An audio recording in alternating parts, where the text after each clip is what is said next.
우리에게 주신 말씀 구약 성경 열왕기상 15장 9절에서 24절까지의 말씀입니다. 열왕기상 15장 9절에서 24절까지의 말씀입니다. 저와 여러분들이 한 절씩 교독하도록 하겠습니다. 이스라엘의 여로보암 왕 제20년에 아사가 유다 왕이 되어 예루살렘에서 41년 동안 다스리니라. 그의 어머니의 이름은 마아가라 아비살롬의 딸이더라. 아사가 그의 조상 다윗같이 여호와 보시기에 정직하게 행하여 남색하는 자를 그 땅에서 쫓아내고 그의 조상들이 지은 모든 우상을 없애고 또 그의 어머니 마아가가 혐오스러운 아세라상을 만들었으므로 태우의 위를 패하고 그 우상을 찍어 기드론 시냇가에서 불살랐으나 다만 산당은 없애지 아니하니라. 그러나 아사의 마음이 일평생 여호와 앞에 온전하였으며 그가 그의 아버지가 성별한 것과 자기가 성별한 것을 여호와의 성전에 받들어 드렸으니 곧 은과 금과 그릇들이더라. 아사와 이스라엘의 왕 바하사 사이에 일생 동안 전쟁이 있으니라. 이스라엘의 왕 바하사가 유다를 치러 올라와서 라마를 건축하여 사람을 유다 왕 아사와 왕래하지 못하게 하려 한지라. 아사가 여호와의 성전 곳간과 왕궁 곳간에 남은 은금을 모두 가져다가 그 신하의 손에 넘겨 다메섹에 거주하고 있는 아람의 왕 시온의 손자 다브림몬의 아들 벤하다드에게 보내며 이르되 나와 당신 사이에 약조가 있고 내 아버지와 당신의 아버지 사이에도 있었느니라. 내가 당신에게 은금 예물을 보냈으니 와서 이스라엘의 왕 바하사와 세운 약조를 깨뜨려서 그가 나를 떠나게 하라 하매 베나닷이 아사 왕의 말을 듣고 그의 군대 지휘관들을 보내 이스라엘 성읍들을 치되 이온과 단과 아벨 베닷 마아가와 긴네렛 온 땅과 납달리 온 땅을 쳤더니 바하사가 듣고 라마를 건축하는 일을 중단하고 디르사에 거주하니라. 이에 아사 왕이 온 유다에 명령을 내려 한 사람도 모면하지 못하게 하여 바하사가 라마를 건축하던 돌과 제목을 가져오게 하고 그것으로 베냐민의 게바와 미스바를 건축하였더라. 아사의 남은 사적과 모든 권세가 그가 행한 모든 일과 성읍을 건축한 일이 유다 왕 역대 지략에 기록되지 아니하였느냐. 그러나 그는 늙음하게 발에 병이 들었더라. 아사가 그의 조상들과 함께 자매 그의 조상들과 함께 그의 조상 다윗의 성읍에 장사되고 그의 아들 여호사밧이 대신하여 왕이 되니라. 아멘. 오늘 우리에게 주신 말씀 가지고 그래서 지금 나는 어떤가 라는 제목으로 함께 말씀을 나누고자 합니다. 성경에 기록된 인물 중에 참 독특한 사람이 한 사람 있습니다. 누군가 하니 삼손이라는 사람입니다. 이 사사기에 등장하는 수많은 인물들 중에서 꽤 많은 분량을 차지하고 있는 인물입니다. 삼손은 이 나실인으로서 날 때부터 하나님께 드려진 사람이었습니다. 그런데 삼손은 평생에 단 한 번도 하나님 마음에 들게 살지 않습니다. 그저 하나님께서 강권적으로 그의 삶을 이용하실 뿐입니다. 나실인이지만 자기 마음대로 살았던 그 삼손. 그러나 놀랍게도 하나님은 히브리서 11장 말씀에서 믿음의 사람들을 나열하시면서 삼손의 이름을 함께 언급하십니다. 히브리서 11장 32절과 33절 말씀입니다. 내가 무슨 말을 더 하리요? 기드온, 바락, 삼손, 입다, 다윗 및 사무엘과 선지자들의 일을 말하려면 내게 시간이 부족하리로다. 그들은 믿음으로 나라들을 이기기도 하며 의를 행하기도 하며 약속을 받기도 하며 사자들의 입을 막기도 하며. 삼손은 일생 동안 딱 2번 하나님께 기도합니다. 첫 번째는 나귀 턱뼈로 블레셋 사람 1000명을 죽인 후입니다. 하나님, 저 목말라 죽겠습니다. 제가 얼마나 큰 일을 했습니까? 저 지금 하나님이 미워하는 저 블레셋, 하나님의 백성들을 대적하는 저 블레셋 1000명이나 죽였습니다. 그런데 이런 저를 목말라 죽게 하실 겁니까? 히브리서 원문의 표현을 보면 아주 건방지게 삼손이 따지고 있다라는 것을 알 수 있습니다. 두 번째 기도는 죽기 전입니다. 사사기 16장 28절인데요. 삼손이 여호와께 부르짖어 이르되 주 여호와여 구하옵나니 나를 생각하옵소서. 하나님이여 구하옵나니 이번만 나를 강하게 하사 나의 두 눈을 뺀 블레셋 사람에게 원수를 단번에 갖게 하옵소서 하고, 여전히 이 삼손은 하나님의 일보다는 자신의 원한을 위해서 기도하는 것처럼 보입니다. 그러나 그의 어투를 보면 조금은 공손해졌다라는 것을 보게 되어집니다. 평생을 자기 마음대로 살았지만 결국에는 하나님께 순복했던 이 삼손을 하나님께서는 히브리서 기자를 통해서 믿음의 사람이다라고 평가하고 계시는 것입니다. 그런데 오늘 본문에 등장하는 이 아사는 삼손과는 정반대의 경우입니다. 아사는 왕이 된 후에 하나님 보시기에 정직하게 행하며 남색하는 자들을 다 쫓아내었습니다. 그리고 자신의 어머니였지만 그 아세라 우상을 만들었던 마아가를 폐위시켜버립니다. 유다의 종교개혁을 감행함을 통해서 하나님 앞에서 다시 온전한 나라로 회복되기를 힘썼던 것입니다. 여기까지는 아주 좋았습니다. 그런데 이 아사의 삶 가운데, 통치 가운데 문제가 생깁니다. 어떤 문제입니까? 이스라엘과 다시 전쟁이 일어난 것이죠. 이스라엘과 전쟁이 일어나자 아사는 성전 곳간과 왕궁 곳간에 남겨져 있던 은과 금을 모두 모아서 이 아람 왕 벤하닷에게 보냅니다. 원군을 요청하는 것입니다. 이에 대해 역대하 17장 7절에서 9절은 이렇게 표현합니다. 하나님께서 선견자 하나니를 통해서 그 반응을 보여주시는 건데요. 그때 선견자 하나니가 유다 왕 아사에게 나와서 그에게 이르되 왕이 아람 왕을 의지하고 왕의 하나님 여호와를 의지하지 아니하였으므로 아람 왕의 군대가 왕의 손에서 벗어났나이다. 구스 사람과 룹 사람의 군대가 크지 아니하며 말과 병거가 심히 많지 아니하더이까. 그러나 왕이 여호와를 의지하였으므로 여호와께서 왕의 손에 넘기셨나이다.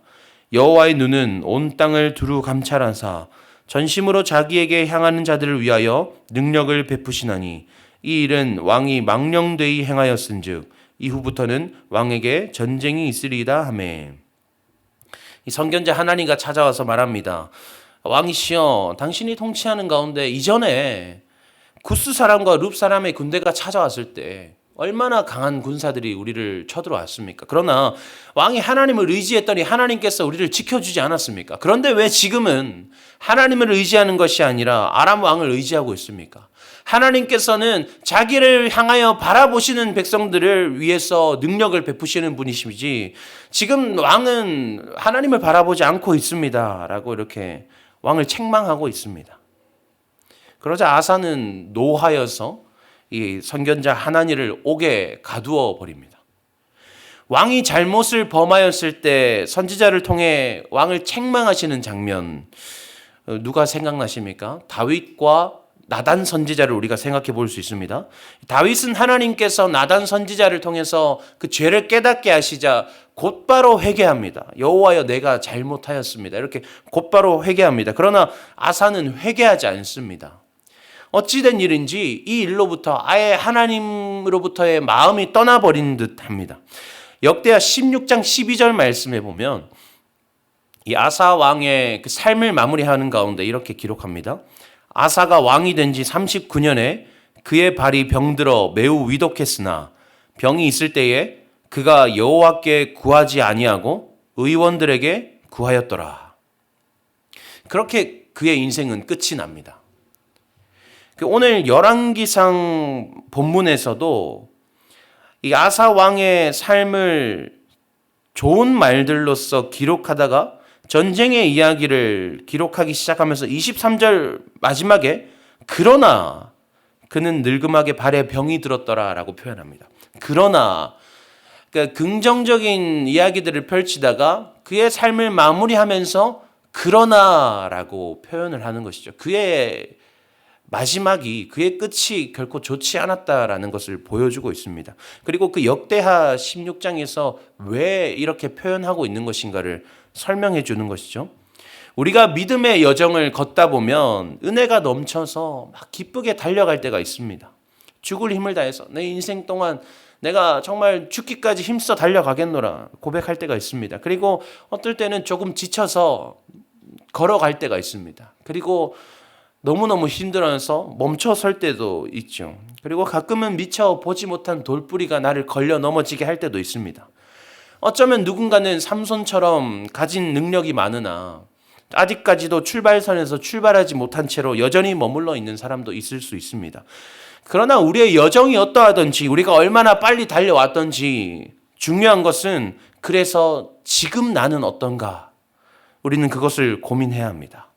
아무리 느리고 더디다 할지라도 지금 내가 마침내 하나님 앞에 서 있다면 하나님은 나를 믿음의 사람이라 일컬어 주십니다. 그러나 아무리 내가 일생 동안에 하나님을 위해서 열심히 달려왔다 할지라도 지금 내가 하나님 앞에 서 있지 아니하면 우리의 인생은 그렇게 그냥 끝나버리는 것입니다. 사랑하는 여러분, 그래서 지금 여러분은 어떠십니까? 우리의 상황과 환경과 처지가 아니요. 그래서 지금 어떠십니까? 지금 우리는 하나님 앞에 서 있습니까? 때로는 지칠 수도 있고 때로는 넘어질 수도 있습니다. 그러나 지금 우리는 하나님 앞에 서 있어야 합니다. 하나님께서 우리의 삶을 평가하실 때 하나님의 이야기 가운데, 하나님의 역사 가운데 우리에게 남겨질 평가, 믿음의 사람인가? 그냥 그렇게 끝나버리는 사람인가? 지금 내가 어떤가에 달려 있습니다. 날마다 하나님 앞에서 지쳐도 다시 걸어가는, 넘어져도 다시 일어나서 마침내 믿음의 사람이라 칭찬받는 우리가 되기를 소망합니다. 오늘도 우리의 삶 가운데 어떤 어려움, 어떤 돌뿌리가 준비되어 있을지 우리는 알지 못합니다. 그러나 중요한 것은 넘어지더라도 다시 하나님 앞에 서야 합니다. 우리의 인생이 언제 끝이 날지 알지 못하기 때문에 지금 이 순간이 내 삶의 마지막 순간이라 늘 생각하면서 우리는 지금 하나님 앞에 서 있어야 합니다. 오늘 우리에게 주신 삶, 하나님께서 우리에게 오늘 허락하신 우리의 삶 동안에 정말 우리가 믿음의 사람이라 하나님께 일컬음을 받기 위해 열심으로 하나님 앞에 다시 일어서는 우리가 되기를 소망합니다. 기도하겠습니다. 하나님 감사합니다. 하나님 오늘도 새날을 허락하셔서 주님의 말씀으로 하루를 시작하게 하시니 감사합니다. 하나님 아버지, 우리는 매일 아침 당연한 듯이 눈을 뜹니다. 당연한 듯이 숨을 쉽니다.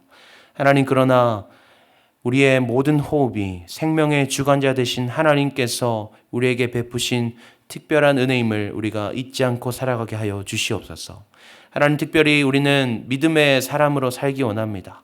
하나님께서 우리에게 선물로 주신 이 삶 가운데에 그냥 그렇게 살아가는 것이 아니라 믿음의 사람으로 살기 원합니다. 이 땅에서의 인생을 마친 후에 하나님께 올려졌을 때에 잘하였다, 너는 믿음의 사람이었다 칭찬받기를 원합니다. 하나님, 우리의 삶 가운데는 우리를 지치게 하고 우리를 넘어지게 하는 것들이 참 많습니다. 그러나 그래도 우리가 하나님 앞에 서 있기 원합니다. 어떤 상황에서도 그래도 하나님 앞에 서기 원합니다. 어떤 문제를 겪어도 그러므로 하나님 앞에 서기를 원합니다.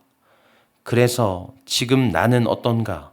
이것을 날마다 하나님 앞에서 고민하는 우리가 되게 하여 주시옵소서. 감사드리며 살아계신 예수님의 이름으로 기도합니다.